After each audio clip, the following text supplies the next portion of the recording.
कर्नाटक में चुनाव प्रचार प्रसार बंद हो गया। कल आखिरी दिन था, लेकिन कांग्रेस का प्रचार जारी रहा, प्रियंका गांधी का प्रचार जारी रहा और कांग्रेस इस बार बीजेपी से 4 कदम आगे चल रही है। पहले से ही रणनीति तय थी। यह तस्वीरें आप देखिए, जबरदस्त हुजूम, जबरदस्त जनसैलाब। फुल स्क्रीन पर देखिए, आप फुल स्क्रीन के ऊपर आप ये तस्वीरें देखिए, जबरदस्त जनसैलाब है। और कर्नाटक में घड़ी की सुई के अनुसार चुनाव प्रचार प्रसार बंद हो चुका था। फिर कैसे हुआ यह चुनाव प्रचार? दरअसल यह प्रचार हुआ तेलंगाना के अंदर। प्रियंका गांधी जैसे ही वहां पर 5 बजते ही प्रचार खत्म करने का ऐलान हो गया, प्रियंका गांधी पहुंच गई तेलंगाना के अंदर और कांग्रेस ने पहले से ही वहां पर अपनी एक रैली रखी हुई थी और यहां पर तेलंगाना में पहुंच गई प्रियंका गांधी और पहुंच करके लंबा चौड़ा भाषण दिया और वो बातें कही जो बातें डायरेक्ट चिकमंगलूर से, जो बातें डायरेक्ट कर्नाटका से जुड़ती हैं। यानी किस तरह से बीजेपी जो है ये दांव पैतरे आजमाती थी, अब वो कांग्रेस कर रही है और कांग्रेस बीजेपी से 4 कदम आगे जा रही है। चिकमंगलूर में इंदिरा का कनेक्ट था, उस इंदिरा का कनेक्ट को जो है वो प्रियंका गांधी ने तेलंगाना से साधने का काम किया। क्या कहा सुनिए जरा। आप मुझे कहते हैं कि मैं नई अम्मा हूं, यह हल्की बात नहीं है। जब आप ऐसा कहते हैं तो मुझे जिम्मेदारियों का एहसास होता है, क्योंकि आप उस महिला को याद करते हैं जो एक समर्पित और ईमानदार नेता थी, जो देश के लिए शहीद हो गई। यह बात जो है तेलंगाना के अंदर कही और इस बात के मायने हैं। मैं आपको छोटे सा क्लिप है वो सुनाता भी हूं, लेकिन इस बात के मायने हैं। चिकमंगलूर जो है कर्नाटक के अंदर जगह थी, मैंने कई बार आपको बताया और आप जानते होंगे कि चिकमंगलूर के अंदर इमरजेंसी के बाद में चिकमंगलूर से जो है वो इंदिरा जीत करके आई थी। नारा था चिकमंगलूर में, एक इंदिरा 100 लंगूर, चिकमंगलूर चिकमंगलूर, ये नारा था और वहां से जो है इंदिरा जीत करके आई थी और उसी बात को रैली तेलंगाना में हो रही थी, लेकिन अटैक और कनेक्शन वो कहां पर बीजेपी के ऊपर जो है वो तेलंगाना के अंदर किया जा रहा था।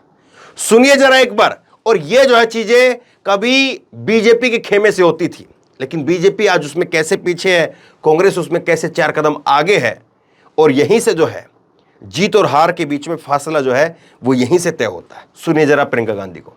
यहाँ पे जब मुझे कहते हैं कि मैं इंदिरा अम्मा जैसी एक नई इंदिरा अम्मा हूं,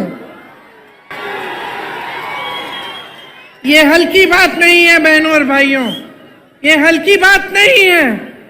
जब आप ऐसे कहते हैं तो मुझे अपनी जिम्मेदारी का एहसास होता है, क्योंकि आप उस महिला को याद कर रहे हैं जो 40 साल से पहले ही गुजर चुकी हैं, शहीद हो गई देश के लिए 1984 में। आज हम 2023 में हैं, लेकिन आप उनको श्रद्धा के साथ, श्रद्धा पूर्वक, प्रेम के साथ याद कर रहे हैं और आप अभी भी आशा रख रहे हैं कि उनकी तरह कोई आपकी मदद करे, क्योंकि वो एक ईमानदार नेता थी, अपनी देश के लिए समर्पित थी और आपके भविष्य के लिए समर्पित थी। तो जब आप ऐसा कहते हैं तो मेरे मन में एक बहुत बड़ी जिम्मेदारी का एहसास होता है कि आपके सामने खड़े होकर मैं ना झूठे वादे कर सकती हूँ, ना झूठी बातें बता सकती हूँ, और आपके सामने जब मैं खड़ी होती हूँ तो ईमानदारी से मैं सच बोलना चाहती हूँ और मैं यही कहना चाहती हूँ जिसमें आपकी भलाई है। इसीलिए आपने सोनिया अम्मा का नाम भी लिया और आपको मालूम है कि आपके प्रदेश को बनाने में उनकी भूमिका बहुत रही। मैं उनकी बेटी हूँ। यहाँ अगर आपके सामने खड़ी हूँ तो मैं समझती हूँ कि ये निर्णय उन्होंने पूरी जिम्मेदारी से लिया और वे भी आपके लिए आजीवन समर्पित रही। प्रियंका गांधी को आपने सुना। इस बार जो तिगड़ी बन रही है कांग्रेस की, प्रियंका गांधी जबरदस्त तरीके से कर्नाटक में चुनाव प्रचार में दिखी। राहुल गांधी वो जबरदस्त तरीके से दिखे। एक वीडियो है, मैं आपकी बस के अंदर किस तरह से वो गए वो आपको मैं दिखाऊंगा। और मल्लिकार्जुन खड़गे तो कांग्रेस के अध्यक्ष बने ही हैं और कर्नाटक से ही आते हैं। एक बयान को छोड़ दें तो कांग्रेस ने इस चुनाव में बजरंग दल को लेकर के जो बात कही है वो बात अलग है, उस पर मैं आपको अलग से बताऊंगा। लेकिन जो चीजें निकल करके सामने आ रही है, जो बातें निकल करके सामने आ रही है, वो साफ तौर पर यहां पर दिखा रही है कि कैसे जो है वो बीजेपी के लिए मुश्किलें खड़ी हो रही है और कैसे कांग्रेस जो है इसमें 4 कदम आगे चल रही है। कांग्रेस जो है, ये आप देखिए कुछ एक मैं आपको और वीडियो ये आपको खबर दिखाता हूं। द हिंदू का ये आप विज्ञापन देखिए और इस विज्ञापन के अंदर कांग्रेस ने दिखाया कि देखिए सिलेंडर जो है वो इतने रुपए का था, अब इतने का है, पेट्रोल इतने का था, अब इतने का है, तेल इतने का था, अब इतने का है। ये पैटर्न ये कांग्रेस ने जो है नया अडॉप्ट किया है और इसमें अपनी फोटो जो है सबसे नीचे है। जो चीजें हैं उनको ऊपर दिखाया जा रहा है, वरना नेता नगरी में यही होता है।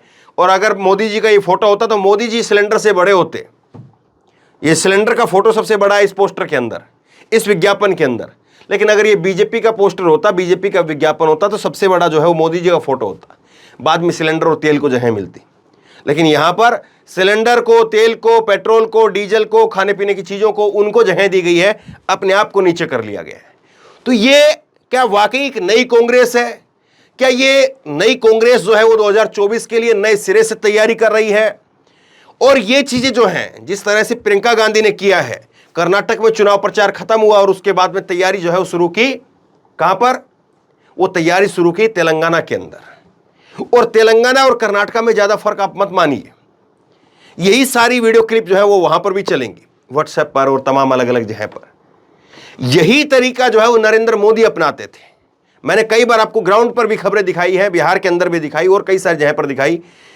इस विधानसभा में, इस लोकसभा में के अंदर जो है वो चुनाव होते हैं और मोदी जी यहां पर बोल रहे होते हैं। यही बिहार के अंदर भी हुआ था। बिहार विधानसभा के अंदर मैंने तस्वीरें आपको दिखाई थी। बिहार में पटना के अंदर जो है कई सीटों पर अलग जो है वो चरण में मतदान होता है और कई सीटों पर अलग चरण में मतदान होता है। इसी तरह से यूपी के अंदर भी कई सीटों पर जो है, पश्चिमी यूपी में जो है वो पहले मतदान हो जाता है तो पूर्वांचल में बोलते रहते हैं, पूर्वांचल में जो है मतदान होता है तो कहीं और जो है वो बोलते रहते हैं। तो ये जो ट्रिक जो है जिसको बीजेपी अपनाती थी, उस ट्रिक को जो है आज कांग्रेस अपना रही है और उस ट्रिक से कांग्रेस जो है वो चोट पहुंचा रही है। और ये ट्रिक अगर चल गई और ये ट्रिक अगर कांग्रेस इसी ट्रिक पर टिकी रही तो ट्रैक से जो है वो अलग हो जाएगी बीजेपी। क्योंकि बीजेपी ने एक ट्रैक बनाया हुआ था, कुछ भी हो जाए प्रचार प्रसार में अपने आप को झोंक करके रखो। अभी भी मणिपुर का मसला चला हुआ है। मणिपुर के अंदर जो है कितने लोगों की मौत हो गई? करीब 60 लोगों की मौत हो गई है। ये ऑफिशियल आंकड़ा है। ये जो है कल ही शाम को बीरेन, जो कि वहां पर बीजेपी के मुख्यमंत्री, उनकी तरफ से बताया गया 60 लोगों की मौत हो गई है। बहुत सारे लोग जो है घायल हैं, बहुत सारे हजारों की तादाद में लोगों को जो है विस्थापित करना पड़ा। लेकिन मोदी और शाह नहीं गए। मोदी और शाह चुनाव प्रचार प्रसार में लगे रहे।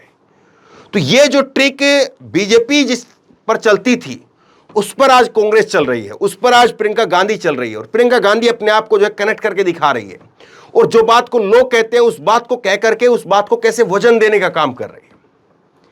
अगर यही सब कुछ चलता रहा तो बीजेपी की चाल से, उसी के तरीके से, उसी को चित कर देगी अगर कांग्रेस को कर्नाटक के अंदर, तो फिर बहुत बड़ा बूस्टर मिलेगा मध्य प्रदेश के लोगों को, मध्य प्रदेश की कांग्रेस को, छत्तीसगढ़ के अंदर, और एक बूस्टर मिलेगा राजस्थान के अंदर।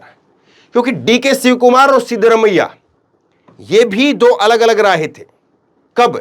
चुनाव से पहले। चुनाव से पहले डीके शिव कुमार अपने आप को जो है मुख्यमंत्री की रेस में देख रहे थे। सिद्धरमैया कह रहे थे कि मेरा आखिरी चुनाव है, मुझे लड़ने दीजिए। लेकिन कैसे चुनाव खत्म होते होते होते होते एक जगह पर आकर के खड़े हो गए। अब राजस्थान में भी सचिन पायलट और जो है अशोक गहलोत, उनको भी डीके शिव कुमार और सिद्धरमैया की तरह एक ही रास्ते पर कांग्रेस ला पाएगी। चुनौतियां घर के अंदर भी है, चुनौतियां पार्टी के अंदर भी हैं, उनसे कैसे निपटेगी।